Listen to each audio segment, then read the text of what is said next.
The world of work is evolving faster than ever. Tomorrow will look radically different for every person and every business, everywhere. Employees are demanding simpler, more personalized tools to help them exceed customer expectations, while companies need streamlined, secure, intelligent tech that just works. And AI? It's not just hype. Employees believe they could be doing even more with AI. That translates to a $2.9 trillion opportunity for U.S. businesses to boost efficiency. The future is coming, and it'll reshape the way we think about IT and business communications. In this new world of work, where intelligent tech, personalization, privacy, and security are non-negotiable, innovation needs to do more than just impress. Tomorrow won't be theoretical or hypothetical. The future isn't a thought experiment. This is the real world of work. And here, we demand real-world results. Welcome to GoFurther, where practical meets progress, where we pursue visionary ideas and deliver practical solutions, where bold insights are grounded in action and outcomes in this new world of work, your world of work. So if you're ready to turn today's challenges into tomorrow's successes, to surpass rising customer expectations, and to embrace a more practical, more solutions-focused world of work, then you're ready to go further. Please welcome GoTo Chief Commercial Officer, Peter Mahoney. Hey, thanks everyone, and welcome to the studio audience here, as well as all the people who are listening to us online. I'm really excited to welcome you to GoFurther. So if you haven't noticed, that the world of work is changing a bit, and obviously AI is playing a pretty significant role in that change. So in fact, today, less than 1% of business decisions are driven by AI. And in fact, one leading firm predicts that about 1/3 of all business decisions will be made with the help of AI agents by the end of the decade. And in fact, where and how we're working is evolving quite a bit. According to Forrester, hybrid work will contribute to 1/4 of all economic activity by 2030. So significant changes going on right now. And obviously, for all of you all, security and privacy is a really critical consideration for all those changes going on at the same time. So given that context, keeping pace with change is more important than ever, and that's what GoFurther is all about. Our goal is to put a spotlight on the latest innovations in IT and business communications, and these innovations really need to deliver practical solutions, key is practical, to today's challenges and drive real-world outcomes. That's why we say that GoFurther is all about where practical meets progress. That's what we're all about. So our mission here at GoTo is about continuously improving human experiences in an AI-enabled workforce. GoTo is the leader in cloud communications and IT with two key product lines focused on GoToConnect and LogMeIn. We're focused on delivering practical solutions that enable small, mid-size, and large organizations to solve their real-world business challenges and technology problems. With approximately $1 billion in revenue, we've been in business for over 20 years with over 500,000 customers worldwide. So we're powering the world of work without limits with our two portfolio of products. Our cloud communications AI-powered platform runs 10 million calls every single day, and our AI-enabled unified endpoint management products and remote support platforms support hundreds of millions of connections annually. Our GoToConnect offering includes everything from phones and meetings and webinars and customer experience and contact center solutions. And our LogMeIn IT solutions include remote access, support, monitoring, mobile device management, and much, much more. Now, let's dive into what you're going to see on your agenda for the day today. So we're really excited to welcome a phenomenal keynote speaker in Brian Solis. Brian is a digital anthropologist and futurist, you'll learn what those things mean, who's going to talk about how AI is disrupting the world of work. You'll also hear from some of these marquee brands that you see in the discussions, and many of them are in our studio audience today, how they're keeping pace with the rate of change and solving their technology, their challenges with practical technology. And finally, you'll learn more about GoTo Connect and the LogMeIn product portfolios of products. But first, what I wanted to do is share some of the key findings that we learned from a recent survey that we did.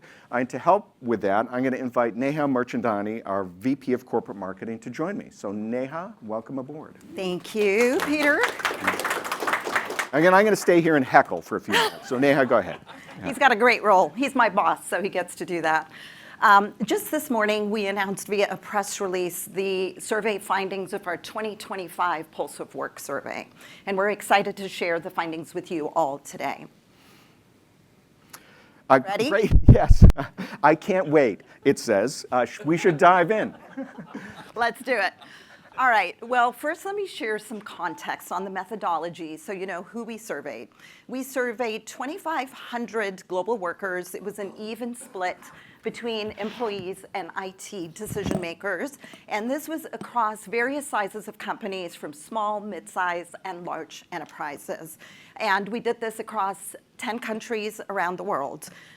Very recent survey. We conducted this in February through April of this year, and we did this in partnership with Workplace Intelligence, which is a leading market research firm.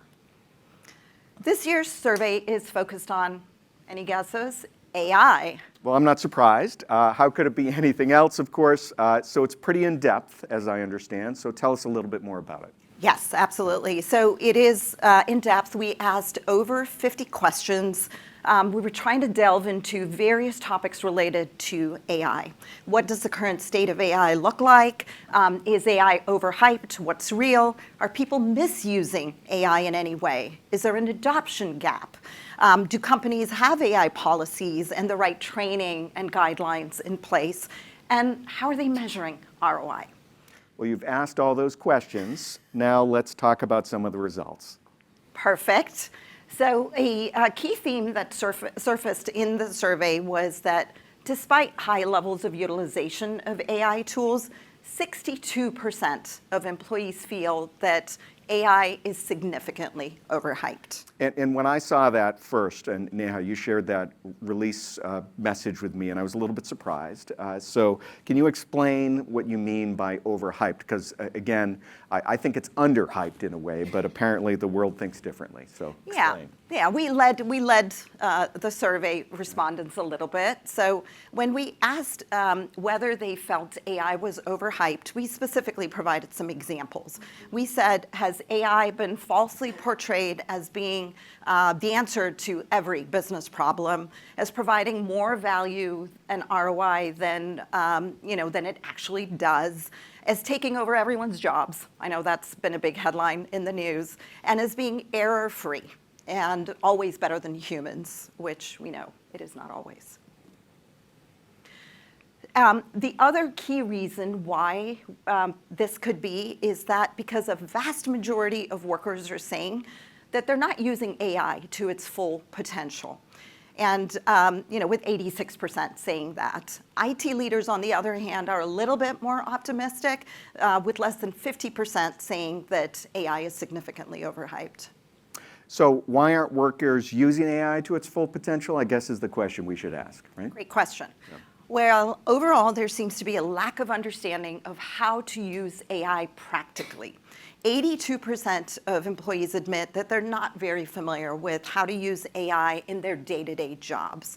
And surprise, surprise, even tech-savvy Gen Z say that they're not very familiar at 74%.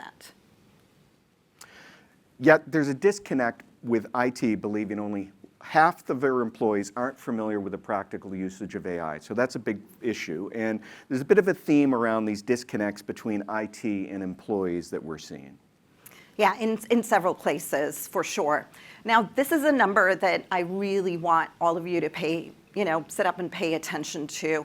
There is a high cost to AI underuse for both employers as well as employees. Employers in the US alone could be missing out on more than $2.9 trillion, let me say that again, $2.9 trillion in greater efficiency by not using AI. So this is based on employees, right? So we went through the math, estimating they're spending about 13 hours a week on tasks that should or could be handled by AI. That's right. So I want to just switch up the conversation a little bit. So far, we've talked about how employees are not using AI. Well, on the flip side of the coin, when they are using them, in many cases, they are misusing AI. So 54% of employees admit that they're using AI for high-stakes, sensitive tasks, such as work requiring emotional intelligence, like conflict resolution, tasks that impact safety, legal compliance, or personnel actions, where obviously you should not be using AI. Yet over 75% of them don't really regret doing that. So this raises obviously a big question around training, AI policies for training, and companies need to be much more purposeful around how they think about AI implementation. That's right. So our research found that less than 50% of companies actually currently have an AI policy in place. And while, this is while the majority of both employees and IT feeling like they want better training, they want better guardrails and policies from their companies. Yeah, so obviously there isn't any debate about the value of AI, but clearly we have more work to do as far as providing the right tools and support and in training to make sure that people actually can take advantage of this amazing technology. Absolutely. So no doubt that AI has a lot of value to offer, and frankly, companies can get started small. By spending just $20 or less per employee per month, it can save every employee an estimated hour a day. So obviously not a big investment, yet most IT leaders struggle actually justifying even that spend, which is kind of surprising to me, right? And this is likely because nearly 50% of IT actually said that their company doesn't do a really great job of measuring the ROI of AI very well, which could be hindering the investment, the lack of investment in AI to the levels that we hope to see. Now, these are just some of the high-level findings. I know I kind of crammed through those pretty quickly. If you'd like to see the full report, please be sure to visit our website. And with that, thank you, Peter. Great, thanks, Neha. Thanks so much. And obviously, I think what we're finding here is that that AI good, I guess you could sum that up, and we're not taking advantage of it fully. So I don't think anyone is shocked by those findings. There's huge potential economic benefit, and I think the issue for many people is how do you actually take advantage and get started? And the rest of the conference here is going to be a little bit about that, the practical approach to AI, which we're very focused on. And to really help us sort of anchor that with the potential here, I'm really excited to bring along and introduce our guest speaker, Brian Solis. So Brian is not just a digital anthropologist and futurist, which I find is a funny comment. I don't even know what a digital anthropologist is. Maybe he'll explain it a little bit more.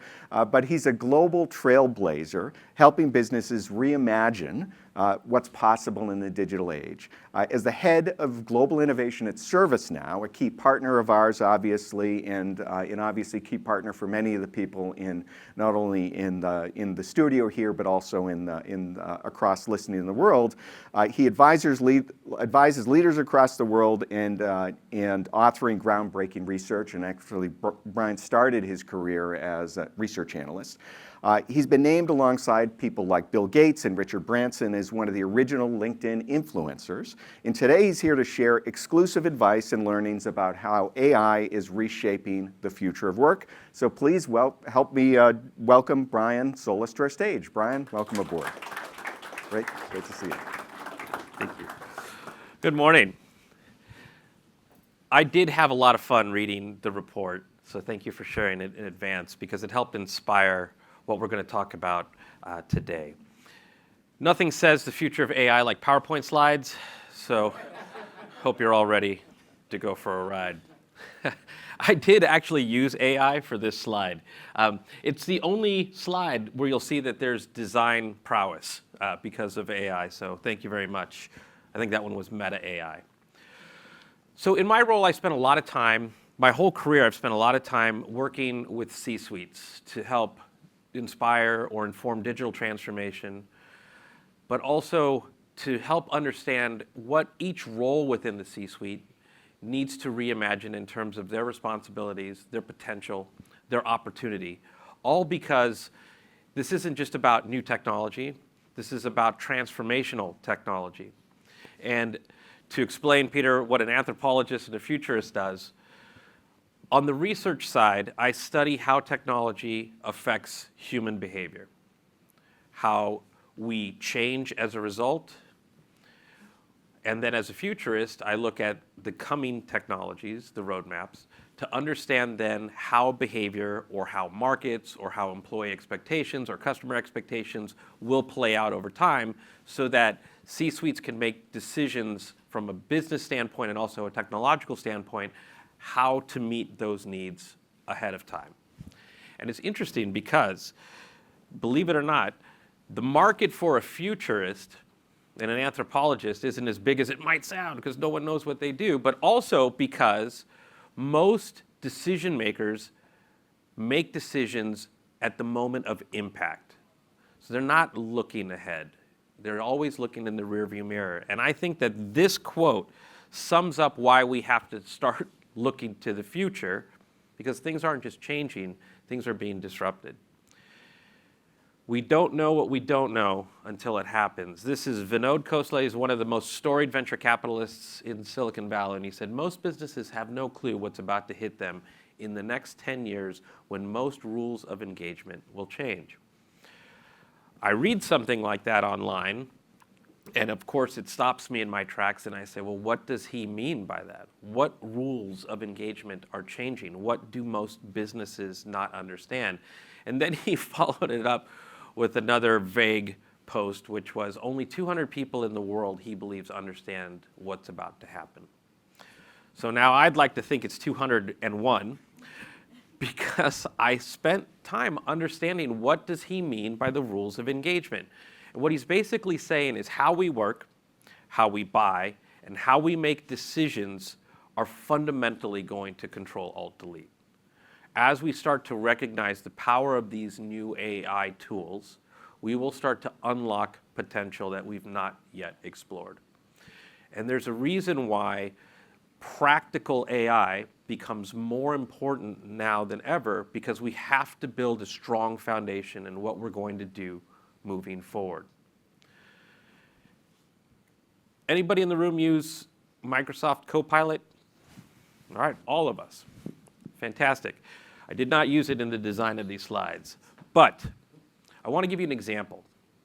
Practical AI helps us understand how to use Copilot with the tools that we use every single day to be better, more efficient in our work, whether that's writing a more effective email or writing a more effective document. We partner with Copilot to do our work better. But how many of you use Google Maps or Apple Maps? Okay, same hands, fantastic. There's a phenomenon, this is one of the joys of being an anthropologist. One of the phenomenons of using a digital mapping program like Google Maps or Apple Maps is that we lose our sense of direction as human beings. So when we use tools like Copilot, we are also having the Google Maps effect. We are losing our capacity to think critically about the content or whatever we're using it for in terms of criticality, intellectual property, etc. Not that there's anything wrong with that. But now when you know that, you have to make a conscious effort in how you're going to invest in partnering with something like artificial intelligence to unlock critical thinking, intellect, to use these tools to do things you couldn't do yesterday. So one element is foundational, and the other element is to think, how can I use these things to do what we didn't do yesterday? Because that's what tomorrow is all about. Makes me think of this image, you could Google it, it's pretty funny, that IBM published in 1979. It's a picture of a dot matrix printout, which will take you back in time, that says, machines can never be held accountable, therefore machines can never make decisions. And I think, well, that aged well. So as someone who's spent a lot of time working in digital transformation, I actually wrote some of the first research on digital transformation with Capgemini, and they got the credit for coining the term. But what they studied was the technology adoption that powered digital transformation. What I studied was the business transformation side of it. Most efforts are now in the rearview mirror showing that we didn't get the ROI that we thought. We didn't get the outcomes that we thought.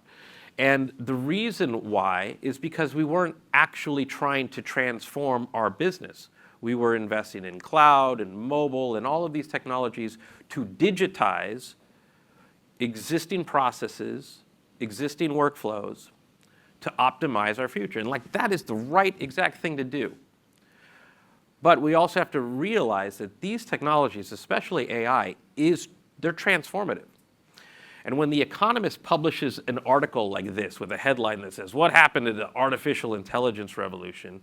it gives some decision makers a sense of comfort and validation that they're not being left behind.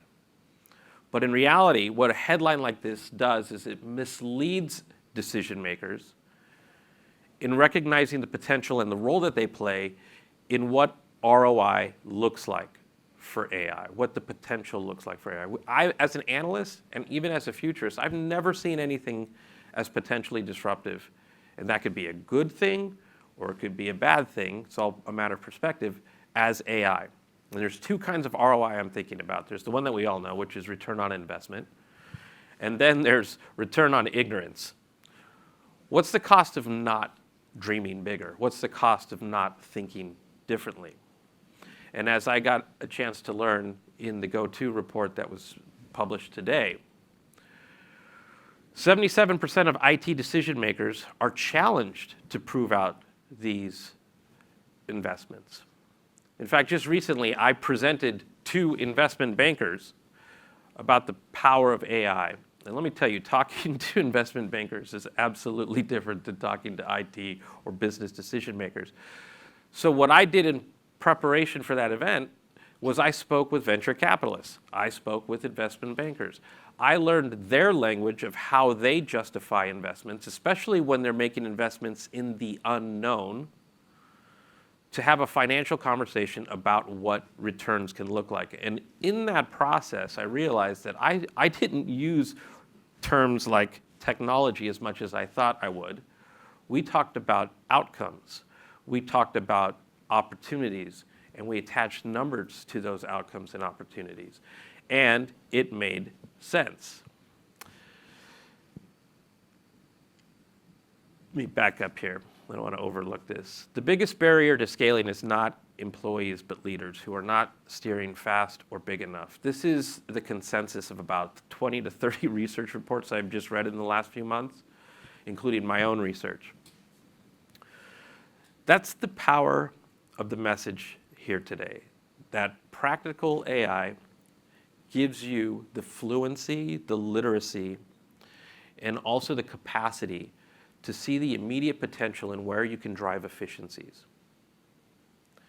And as you do that, you communicate those efficiencies up and down and throughout the organization, because as you saw in the research, employees don't necessarily tap into a vision for what we can do or where this can go.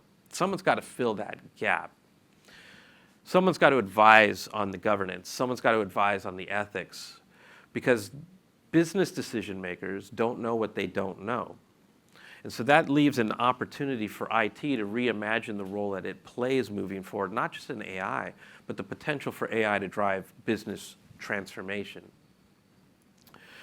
Gallup published a report recently that showed that basically, like the data shows from GoTo, that workplaces aren't really prepared for artificial intelligence.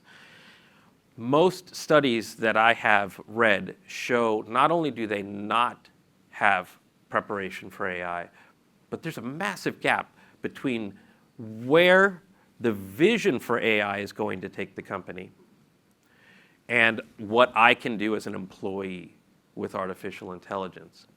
And in the absence of that vision, as we saw in the data, people are just using these tools to start to figure it out on their own. That's not a strategy. That's a liability. I've worked with companies that have uploaded entire sets of HR policies to LLMs that are public to help them make decisions about whether or not they could use McKinsey for their next year's HR policy. The intent was good, but perhaps maybe not uploading private information to a public LLM would be a good idea. I was also fascinated by the delta between employees and IT from the GoTo research. This one struck me. Falsely portrayed as a solution to every business problem.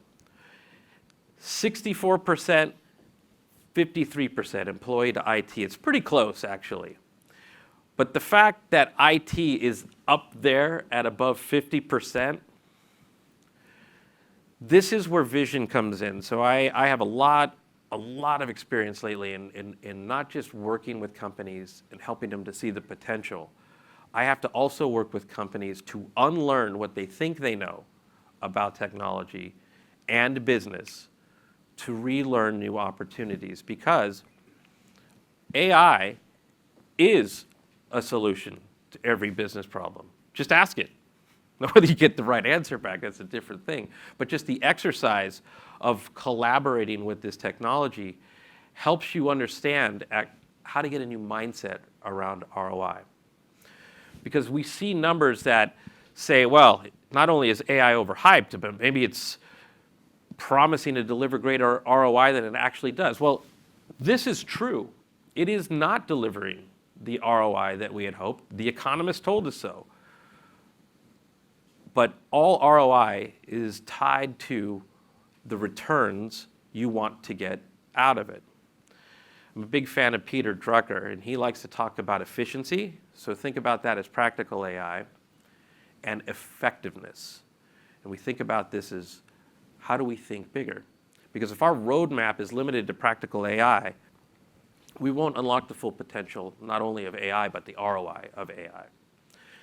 And so the mind shift that I'm hoping to share with you today is that someone in the organization has to dream bigger. When 86% of employees are not using AI tools to their full potential, it's a twofold opportunity. One is because they don't know what they don't know.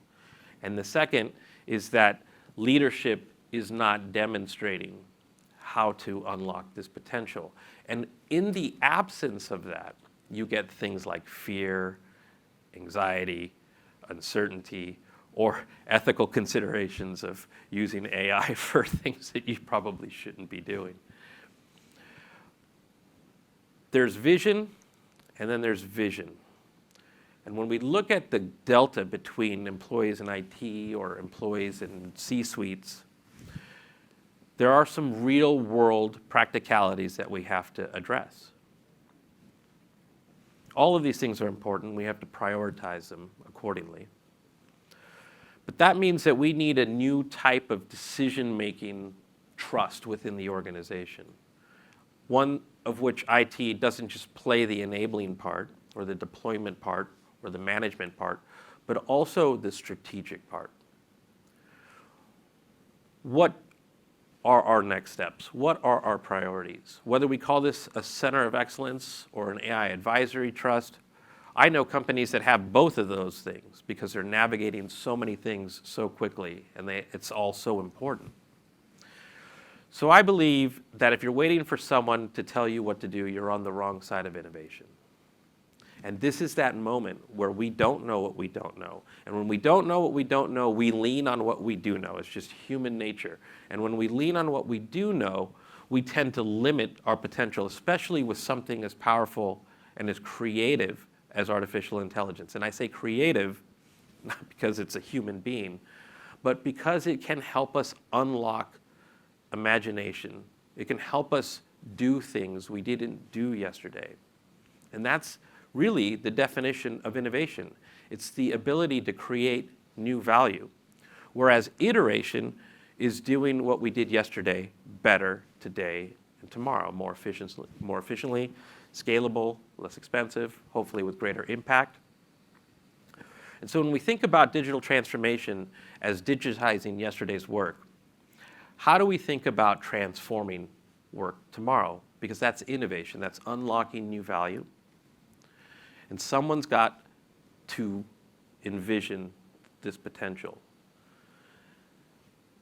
I think that there's an opportunity for IT to earn a business seat at the table now. And for those who already have it, fantastic. Let's build it, let's grow it. But most of the C-suites that I'm working with, they have different stakeholders. They have a different language.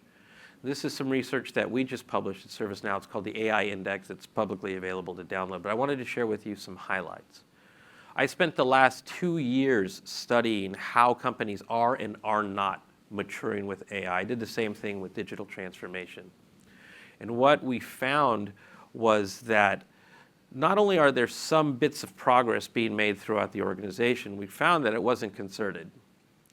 It wasn't directed by a vision or strategy. Some companies had a vision, but I wouldn't necessarily say it was visionary. But also, it demonstrated the construct for what foundational AI needs to look like, what the business needs within the organization to be ready to mature. And I think you'll find this interesting, that last year, out of 100, organizations scored a 44 actually, on the AI index, which meant that everybody's still maturing. There's a long way to go. This year, though, it went backwards. The average score was 35. And that's often unheard of. Usually you're seeing progress year after year. And so when we dove deeper into why that was, we learned that, well, people just feel overwhelmed. Even the most strategic people in the organizations feel overwhelmed. If you think about last year and this year alone, we've had generative AI, then we had AI agents, and now we have the era of the agentic enterprise. And so there's a lot to take in, and there's a lot to understand of what we prioritize, what's even possible, what we're going to measure. And so decision makers said that they took a step back to better assess, to better understand what's going on. And that's why we see that dip in the score. We also see a lot of just unruly pilots going throughout the organization. And they are not necessarily as strategic as they are adventurous. Like, what could we learn? What do we need to learn? What do we need to experiment with? And there's nothing wrong with that. In fact, I was talking to one company that said, oh yeah, we have more pilots than American Airlines. I said, I'm stealing that because that's pretty good. But if you look on the right side of this slide, what we did find, and this is important, is that we were limiting AI pilots to one specific facet, whereas no specific facet governs an enterprise. Work spans across multiple disciplines, multiple data sets, multiple systems. And what we're realizing is that AI actually can connect those dots so that you're not just transforming one little facet, you're transforming an entire workflow. And once you can address an entire workflow, you're now unlocking not just greater efficiencies, but the potential for greater ROI. So this is what we mean by dreaming bigger or thinking bigger. Those quick wins not only demonstrate the value of your investments, but they also unlock what other people couldn't see before. You help them see the potential for something that was unknown. And what we had found in our research was that there was a group of people who were ahead of everyone else. And so we studied, what did they do differently? And as you can see, they just organized around visionary leadership. They had opened innovation centers dedicated to exploring the possibilities with AI. They were thinking about cross-functional workflows. They were focused on people and training and governance. And then they were also exploring agentic AI, AI agents. What does that mean across multiple workflows? And so that's the type of thinking I'm hoping to leave with you today.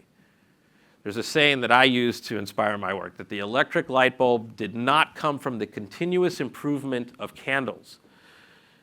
Yet, every single day, whether it was digital transformation or whether it's early AI pilots, we are thinking about them as improving candles, whereas AI is the light bulb. So when you take a step back, like our research shows, it's a moment to ask yourself, am I asking the right questions? Am I focusing in the right areas? It's one of the reasons why I was inspired by the practical AI approach that GoTo has been publishing. I'd spent a lot of time doing my homework and recognized that in order to actually start asking different questions, to see possibilities differently, that disruption has to start from within. I have to believe that I am not seeing the full picture. I have to believe that there's more than what I'm asking. And I have to give myself space, and this was the hardest part, to unlearn, to learn. And what I mean by that is, in an era of the unknown, we all want to be superheroes. We all want to find the solutions. We all want to be the person that has the answers. And that human nature of leaning on what we do know, our experience, our successes, our failures, the reality that our teams are looking to us for these types of directions. When we lean on what we do know, we get stuck in making candles better. When we start asking different questions, well, on the other side of that are answers. And it starts to help us map or chart the unknown to make it a little bit more tangible. And so for me, nothing says that better than a bottle of ketchup. This thing is over 100 years old, and we just sort of lived with it for far too long. It is not the most efficient delivery device for ketchup. We all have a strategy for how to get ketchup out of it. None of it is written on the back as instructions. We just had to figure it out. And this is a metaphor for me for the candles. Like, what is the light bulb moment? Well, gravity. Gravity could be a light bulb moment. This is a different delivery device to get that ketchup on your hot dog, on your hamburger, on your eggs, whatever it is. I'm not going to judge you. So we live with it. We use it, becomes our workflow. But there's always a light bulb on the other side. And if we open our minds to receive that light bulb moment, we might learn something. So that is very true, actually. Come here. I wrote a paper on ketchup bottle development when I was in college, right? The original glass ketchup bottle was made in 1890, but then they made a squeezable ketchup bottle in 1983. But it was still difficult to get ketchup out of the bottle. So they made what's called an upside down container, or a gravity container, which was in 2001, and that's the one that you see right there. So I'm going to show you guys why that works. Now, if you were to squeeze a gravity bottle from the front like this, you have to physically squeeze for it to come out.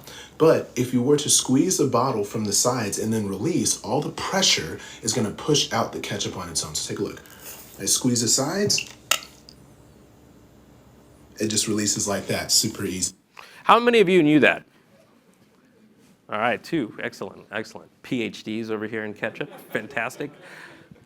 I did not know that. 2001, that came out. So 24 years, I did not know this. Let me tell you who's the most popular person at barbecues right now. Just, who's got a bottle of ketchup? Let me show you this. Did you know this? But once you see it, you can't unsee it. If you have one of these at home, I bet you're going to try it. You can't unsee it, and that's the magic of opening your mind to seeing things differently, to asking different questions, because once you see what you didn't see before, you cannot unsee it. And if you are good at not containing enthusiasm and excitement, people see that around you, and it's contagious. It's inspiring, and that's leadership. So when AI can change tomorrow's possibilities, when we can think beyond digitization to reimagine work itself, an AI mindset is actually something we can all benefit from. And what is that AI mindset? It starts with a mind shift. This is my new book, so it's not a commercial technically because there are some copies that we have for you here, so thank you, GoTo team. But a mind shift is a profound change in perspective. It breaks you free from yesterday's thinking, from yesterday's patterns, and inspires you to explore the unknown, to help unlock new possibilities, what we couldn't see before, that gravity container for business strategy. And most importantly, it helps us stop reacting to trends and making decisions based on what's in the rearview mirror, and helps us now starting to anticipate and shape what comes next, because we are not done with AI's evolution, far from it. We're also not done from any other disruptive technologies on the horizon, like quantum. So a friend of mine said this recently, and it inspired me. He said, "You compete with AI." And as a result of him saying that, people said, "Absolutely, I feel that pressure. I feel like AI is going to take my job. I don't know what I don't know." And he said, like a wise man, I felt like I should see him in robes and floating on a cloud. He said, no, I want you to read that again. You compete with AI. And his point was that when you collaborate with it, to explore the unknown, to challenge your own assumptions, you compete more effectively with it. And it was powerful. So that when you see things like Jensen Huang of NVIDIA saying IT departments will evolve into the HR department for AI agents in the future, when you think about this as your ketchup bottle moment, what you recognize is that IT will indeed have to create, train, onboard, manage, offboard these agents, similar to ways that HR operates with people. That wasn't in my bingo card last year. I didn't know I had to do that. But when someone like Jensen says it, I should probably look into it. Or when someone like Vinod says that we don't know what's happening to business, we should probably look into it. Because there is no playbook for any of this. And that's why if we're waiting for people to tell us what to do, we're on the wrong side of innovation. We have to be at least a voice of possibility, a voice of reason, but also a voice of vision for what we could potentially do. Because the companies that then start looking at work differently, not just pockets of work, but work, they're recognizing that the ROI of that isn't just the return on investment, not just greater efficiencies, but actually the redesign of business itself, which makes it more competitive for an era of the unknown. So IT now has a business impact, a growth impact, not just a cost takeout impact. So that AI first mindset, which unlocks your light bulb moment or your ketchup bottle moment, is my personal mantra. I use a hashtag, WWAID. I'm going to get that on t-shirts so that I can constantly remind myself, what would AI do? And I think about it from a human-centered perspective. I don't want AI to go do my work for me. I don't need my Google Maps effect to take place. I want to grow with this technology. I want to lead this technology. I want to collaborate with this technology. So what would AI do is a physical and intellectual challenge to myself to not lean on all of my experience, to not lean on all of my conventions and practices and beliefs, but instead to challenge myself, well, what would AI do in this predicament? Or how would it answer this question? Or how might it rethink a workflow? That AI-first mindset then puts me in a position of leadership over the technology, which is transformative. And the way I describe it is that it's prioritizing the use of AI to explore possibilities not achievable without it. So think about the role you play in moving forward. You are doing with AI what you couldn't do without it. And AI is performing and delivering outcomes it couldn't do without you. That's powerful. I'm a geek. I work a lot in Silicon Valley. I pay attention to a lot of startups and VCs, and right now maybe you've heard of vibe coding. It's like one of the big trends. Everything is vibing. Now there's vibe marketing.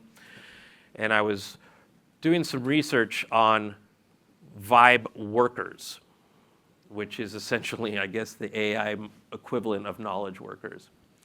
And a fundamental debate broke out, which was, just because we use AI to do our work, does that make us a vibe worker? And I realized that it's the same thing as vision. Just because you have a vision doesn't make it visionary. And when I applied the WWAID to the concept of vibe work or to vibe coding, I realized most people will lean on it the way that they lean on Google Maps. But when you lean on it as a leader, as a director, as an orchestrator of greatness, your output will be exponentially better than people who just use AI. So the way I like to think about it is that there's two ways forward. The GoTo research will demonstrate what a foundational path with AI is going to look like. It's purpose-built to solve real business challenges and improve everyday workflows. It will, by design, increase efficiencies, and based on how you report that, it will demonstrate ROI. But I'd like you to think differently than everybody else. I want you to balance practical AI with imagination. As you're learning what you didn't know in terms of increasing efficiencies, cross-functional workflows, and optimization, also ask different questions like, is this the best way to achieve this outcome? Are we achieving the greatest outcomes possible? That WWAID will inspire two paths forward which take out costs, increase efficiencies, optimize work, while unlocking growth opportunities, which is amazing, an amazing story for IT to be able to tell. Because then that's true business transformation. And the more that you open your mind to these possibilities, the more that your strategies will deliver outcomes that you did not realize were possible, and those outcomes deliver exponential growth. I asked the team to share these slides with you because we're not going to go through every single one of these questions, but I wanted to give you, I put myself to work. I did a WWAID exercise as I was putting this deck together. And I thought, well, what are the questions I need to start asking to prioritize my practical AI mindset? How can I shape it? And then I also asked, what's my innovative AI mindset too? What are the different questions that I can ask as well so that I'm unlocking efficiencies and exploring the potential for innovation? Just even the exercise of coming up with these questions helped me think differently. And on the other side of these questions are answers. And the work that we do in trying to answer those questions place us in a position of leadership, regardless of our role within the organization, because now we have answers. We have answers at a time where people do not have answers. And as a result, the business story to tell is practical AI is going to deliver margin growth, cost takeout, efficiencies, all of the things that look amazing in your corporate reports. And innovative AI is going to unlock opportunities that the business didn't know was possible. And as a result, you will create exponential outcomes on top of the linear growth, which help your business compete in an era of AI in ways it couldn't do without AI. But most importantly, in ways it couldn't do without you. And that delta between exponential performance and linear performance is positive disruption. You just disrupted your organization in a great way. Otherwise, that's a gift that comes from someone else, and who wants that? No one. So when we think about WWAID moving forward, we think about automation, we think about optimization, we think about cross-functional workflows. In India just created the first ChatGPT homework machine. This machine will write out all your assignments in your own handwriting. All you have to do is position the paper in the right spot. It even turns the pages for you. As ChatGPT use becomes more common among students, tools like this might make it harder for educators to determine what's real and what's automated. Personally, I feel like if you're smart enough to build an entire machine that automates your homework, you should never have to do homework again. Absolutely true. And so I want you to think about this light bulb moment, because AI is going to allow us to do things we didn't even know were possible, like do your homework in your own handwriting, which is incredible. But this is an example, no matter how cool it is, of automation. That is not innovation. It's not creating new value. It's just allowing you to do your homework better, cleverly. And that mindset of thinking bigger beyond that is augmentation. And that's a powerful shift. It's the balance. It's the practical AI balance with the innovative AI balance. Augmentation is doing what you couldn't do yesterday. And that's the way I think about AI moving forward. Augmented intelligence. How do I partner with it to do what I couldn't do yesterday? My favorite example right now is this one by IKEA. IKEA, like most organizations, was looking to deploy an AI-powered chatbot to deflect. And it was so effective at first round deflection that they were able to address 57% of customer inquiries directly. And an automation mindset would say, sweet. That's a lot of headcount we could just get rid of because we don't need it. Save costs. But instead, they started asking different questions like, well, what are the 43% of customers not getting addressed? What are they asking that they're not getting? And they studied all of the data and they recognized that a big chunk of those inbounds were related to interior design. And so they looked at the automation mindset and they looked at the augmentation mindset. What can we do differently with AI that we couldn't do before? And they realized that they could take and reskill all of those service agents to become interior designers. And they spun it out as a pilot, and in its first year, that new service delivered 1 billion euro.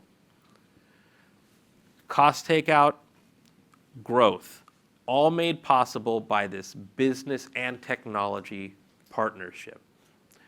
And now as we take that mindset forward and we think about deploying AI agents and transforming our organization into an agentic enterprise, what are we going to scale? Are we going to just scale yesterday, or are we going to look at exploring new connected workflows that unlock new performance and new potential? Because boy, are we just getting started. There are organizations already that are starting to look at 24-hour-a-day optimization, 7 days a week. What can be automated to the point that we can emulate trading markets, for example? Then what do we do with that time? What do we do with that productivity? How do we rethink exponential scale if our companies can now run at that regard 24/7? So that's where we come in. What are we going to do differently leaving today? For those who are watching, what are you going to do differently after spending time with us? That is, at the very least, an opportunity to reimagine the role that IT will play in designing and orchestrating the agentic business. Businesses of every size now have the potential and the capacity to compete like the largest organizations in the world. In fact, I would say that AI is an equalizer for smaller businesses to compete like bigger businesses now. That is transformative. And if you think about that model with linear growth and exponential growth, the smaller businesses could outperform the bigger businesses now. So it's an opportunity to think about that vision, to demonstrate the path to get to that vision starting today, and to reimagine your roadmap with practical AI and then a little bit of innovative AI. Start with people, start with workflows, start with data sources, and then start to reimagine work and outcomes. Someone's got to do it. And so I'll leave you with this. What I learned from that AI index report that we published was that it's okay to take a step back. If not now, then when? Things are only going to get faster. So give yourself space and permission to be curious, to wonder out loud, to imagine new possibilities, and to define how you will compete with AI. Thank you very much.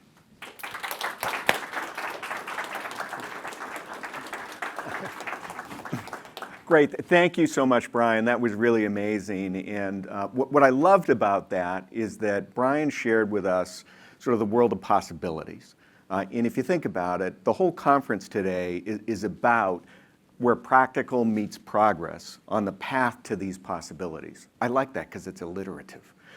So starting with these possibilities and in thinking about that, it's a great inspiration for us to think about sort of what's next. What's that first step that we take in this practicality?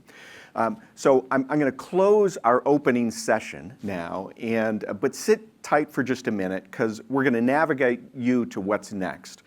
So what I'm really excited about is, again, that next step on this path. We're going to talk about how some of our leading customers are taking that first step, and you're going to hear from them about what they're doing in today's world to get them toward these possibilities that Brian took us to. So on behalf of everyone at GoTo, I wanted to thank you for participating in this event. Hang tight. We're going to go to our next session in just a minute, and we're going to continue the conversation. So thanks very much.